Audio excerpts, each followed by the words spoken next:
Assalamualaikum warahmatullahi wabarakatuh.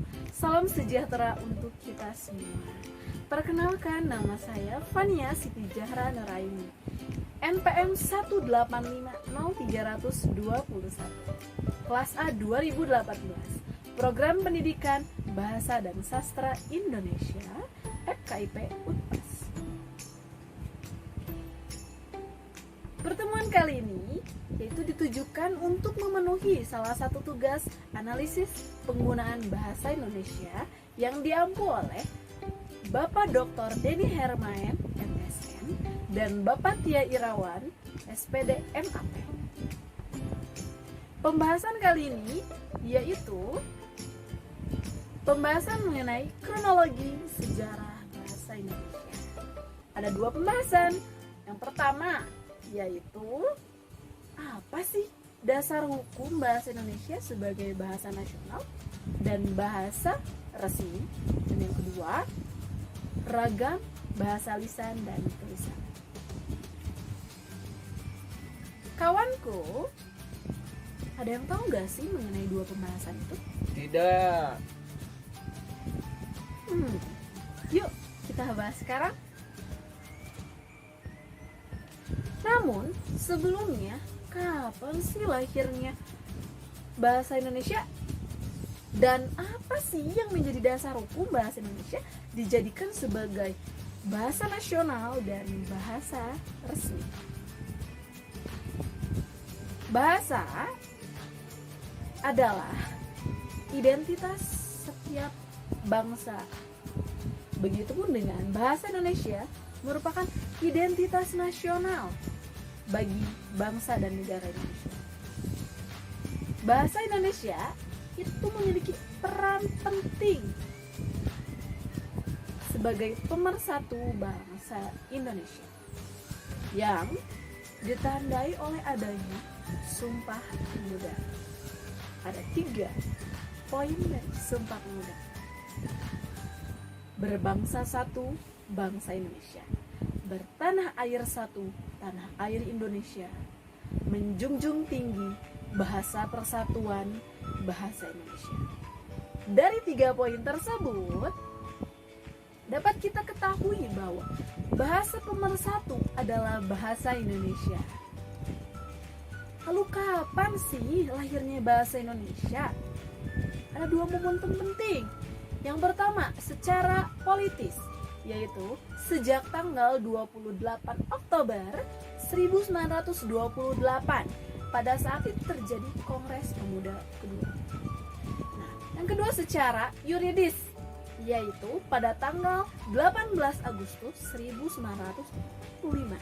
Pada saat itu Undang-Undang Dasar 1945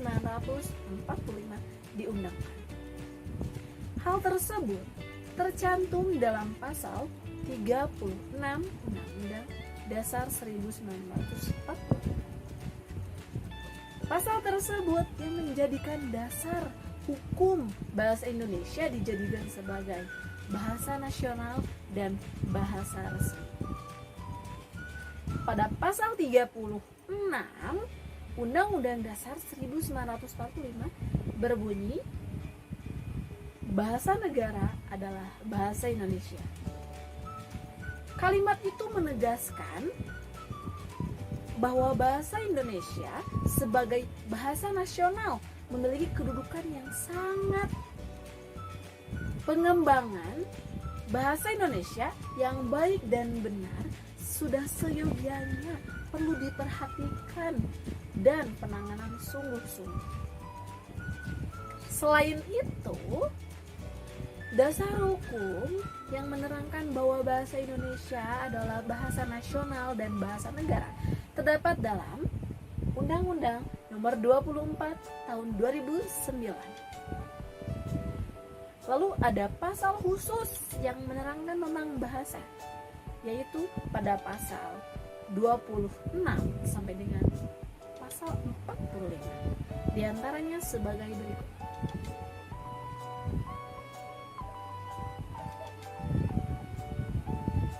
Setelah teman-teman menyimak mengenai pasal khusus membahas tentang bahasa,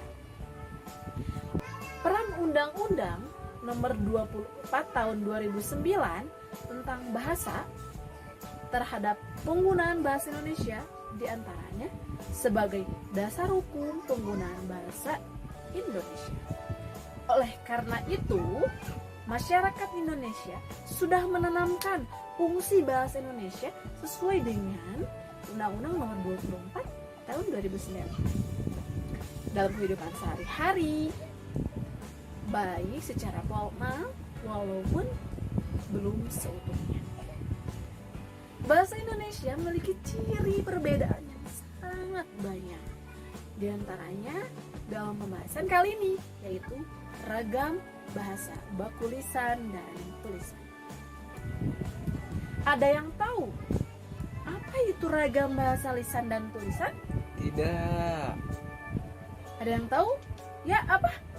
Baku lisan itu secara langsung dan baku tulisan itu tidak langsung. Ya, betul sekali. Namun, lebih jelasnya, yuk mari kita mengenal ragam lisan dan tulisan. Dalam bahasa Indonesia, ragam bahasa adalah variasi dari sebuah bahasa menurut pemakaiannya dan berdasarkan pembicaraan atau media. Ragam bahasa itu ada dua, ada ragam lisan dan tulisan. Ragam bahasa lisan dan tulisan itu ada yang baku, ada yang tidak. Ragam bahasa lisan yang baku seperti pidato, ceramah, dan lain sebagainya. Dan ragam lisan yang tidak baku seperti kita melakukan percakapan dengan teman. Lalu ragam bahasa tulisan yang baku yaitu menulis laporan, surat, dan lain-lain. Sedangkan ragam tulisan yang tidak baku seperti kita SMS atau chattingan.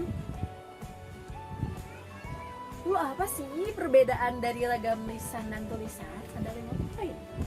Yang pertama, ragam lisan memerlukan lawan bicara atau yang mendengarkan. Sedangkan ragam tulisan tidak perlu adanya lawan bicara. Yang kedua, unsur gramatikal pada ragam lisan yaitu ada subjek, predikat, objek, dan tidak harus dinyatakan dengan kata-kata, tapi dinyatakan dengan gerak juga mimik. Sedangkan ragam tulisan, unsur fungsi gramatikalnya ada subjek, predikat, dan objek, dan harus dinyatakan secara eksplisit. Yang ketiga, ragam lisan terikat pada situasi, kondisi, ruang, dan waktu. Sedangkan tulisan tidak terikat dengan kondisi, ruang, dan waktu. Ragam lisan yang keempat merupakan diksinya tidak harus cermat. Sedangkan tulisan diksinya harus cermat. Apa itu diksi? Diksi itu adalah pemilihan kata. Yang kelima, makna pada ragam lisan dipengaruhi oleh tinggi rendah atau panjang pendek nada dan intonasi. Sedangkan pada ragam tulisan, maknanya ditentukan terutama pada pemakaian tanda baca dan ejaan. Lalu apa sih yang dijadikan dasar untuk menyebut bakunya variasi lisan dan tulisan? Ada 3. Yang pertama, pada kosakata. Ragam lisan yang baku, contohnya Agnes bilang, kita harus belajar. Kosakata bilang itu merupakan kosakata yang tidak baku. Dan pada ragam tulisan yang tidak baku, yang baku yaitu Agnes mengatakan bahwa kita harus belajar. Yang kedua, pada struktur bentuk kata. Contohnya, Nia sedang baca surat kabar. Baca itu merupakan kata yang tidak baku. Sedangkan ragam tulisan yang baku yaitu Nia sedang membaca surat kabar. Yang ketiga yaitu mengenai struktur kalimat. Dengan demikian, yang dijadikan dasar disebutnya bakunya variasi lisan dan tulisan itu dilihat dari bentuk kata, kosakata, dan struktur kalimat. Begitu banyak sekali kekhasan dari bahasa Indonesia. sudah sepantasnya kita bangga dengan bahasa kita, bahasa pemersatu, yaitu bahasa Indonesia. Oleh karena itu, yuk kita pelajari bahasa Indonesia agar bisa menggunakan sesuai dengan konteks atau sesuai dengan kaidah yang tepat dalam kondisi dan situasi tertentu.